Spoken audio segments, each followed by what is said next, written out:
شکریہ ادا کرتا ہوں کہ آپ لوگوں نے مجھے موقع دیا. ظاہری بات ہے اب سب سینئر بیٹھے ہوئے ہیں, اتنا باتیں میں نہیں کر سکتا, ذرا آپ لوگ کر سکتے ہیں. لیکن اینی وے آپ لوگوں نے موقع دیا تو میں اپنی طرف سے شیئر کروں گا.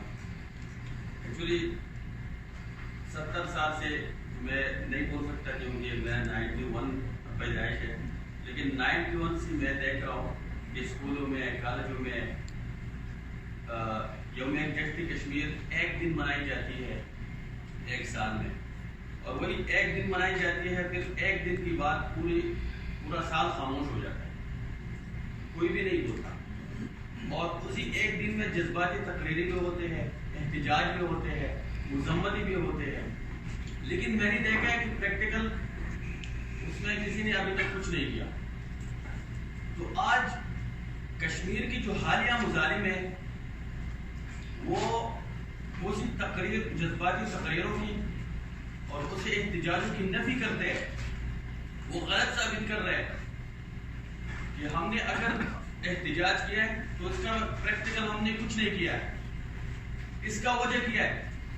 اس کا وجہ یہ ہے کہ ہم اپنی جو پیچھے تاریخ ہے, اپنے لیڈرز کے, اپنے مسلمانوں کے, وہ ہم بھول گئے. ہم کسی اور راستہ ہم نے اختیار کیا.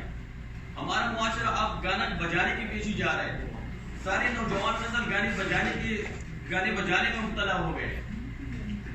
تو آج اگر مسلمان منتظر ہے تو صلاح الدین ایوبی کے منتظر ہے, طارق بن زیاد کی منتظر ہے. آج اگر مسلمان منتظر ہے تو خالد بن ولید کے منتظر ہے. تو خالد بن ولید کس طرح پیدا ہوں گے؟ اگر نوجوان, اگر ہمارا معاشرہ سارے گانوں بجانوں میں مبتلا ہے, سارے عیاشیوں میں مبتلا ہے, سارے کرپشن اور چوری, قتل و غارت میں مبتلا ہے, تو کیسے پیدا ہوں گے؟ کیونکہ اس طرح معاشرے میں اگر آپ سوچتے ہیں تو آپ کو ماننا پڑے گا کہ اس طرح معاشرے میں صلاح الدین ایوبی نہیں پیدا ہونے والا, طارق بن زیاد نہیں پیدا ہونے والا, خالد بن ولید نہیں پیدا ہونے والا. ہم اپنی تاریخ بھول گئے. دیکھیں حجاج بن یوسف, تاریخ اس کو ایک ظالم کی نام سے یاد پیش کرتا ہے.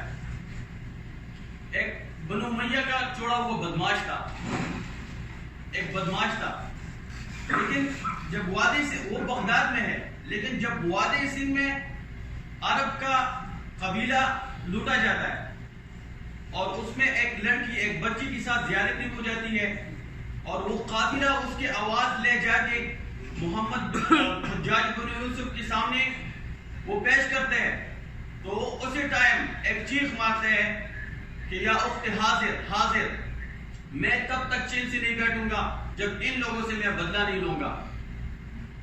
تو پھر اس نے قاسم کی سپہ سالاری میں فوج بھیجا, اور سب کے سامنے سب کو پتہ ہے کہ انہوں نے پھر اس کو شکست دی اور سندھ کو قبضہ بھی کر دیا, اور اس نے اس بچے کا بدلہ بھی لے لیا. تو اگر ایک ظالم, ایک بدماش اپنے مسلمان بچے کے, اپنے مسلمان بہن کی طرح کے لیے اس طرح کر سکتا ہے, تو ہم کیوں کشمیری بھائیوں کے لیے آواز نہیں اٹھا سکتے؟ ہم سو رہے ہیں, ہم نے اس کے لیے کبھی آواز اٹھائی نہیں. ہم صرف جذباتی باتیں کرتے ہیں, ہم محض تقریری کرتے ہیں, ہم نے تو کبھی آواز اٹھائی نہیں ہے. اسے تو ٹائم شارٹ ہے. مجھے لگتا ہے میرا بھائی اٹھ گیا کہ مجھے بولنے کے ٹائم تھوڑا سا کم ہے, تو اس لیے میں اس پلیٹ فارم سے پیغام دینا چاہتا ہوں سب کو کہ آپ سب سینئرز ہیں, ہم آپ کے پیچھے ہیں, اور آپ لوگ آواز اٹھائیں گے, ہم آپ کے پیچھے آئیں گے, اور اس پلیٹ فارم سے وعدہ کرتے ہیں کہ ہر قسم کے جو ہمارے قربانی ہے ہم دیں گے, اور کشمیروں کے ساتھ ہم دیں گے, اور خون کے آخری قطرے تک ہم لڑیں گے. اور رہی ہندوستان کی بات, تو انہوں نے خلاف ورزی کی ہے, تو ان کو بھی میں تو ایک ادنا سا بندہ ہوں, لیکن اپنی طرف سے as a human, as a قومی ورکر میں پیغام دینا چاہتا ہوں کہ اگر آپ ہمیں للکارتے ہیں تو آپ کو یہ نہیں پتا کہ آپ اس قوم کو للکارتے ہو جو وہ شہید ہونے کے لیے وہ خود بخود موت کے سامنے آ جاتے ہیں.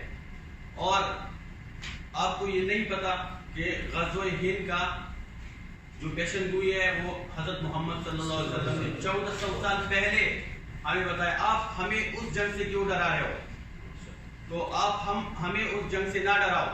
اور اگر آپ کہتے ہو کہ ہم طاقتور ہیں، ہم ظالم ہیں، تو یہ آپ نہ سمجھے، کیونکہ اللہ کے ہاں دیر ہے، دیر نہیں ہے. اگر آپ کہتے ہو کہ میں طاقتور ہوں، میں ظالم ہوں، تو آپ دیکھ لیں جنگیز خان کو دیکھ لو، کہاں ہے؟ نہیں ہے آج دنیا میں.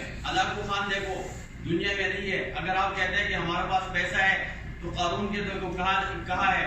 کچھ بھی نہیں ہے. یہ دنیا ہے، ایک دن ہمیں اللہ تعالیٰ کے سامنے کھڑا ہونا پڑے گا. وَأَمَّا مَنْ خَافَ مَقَامَ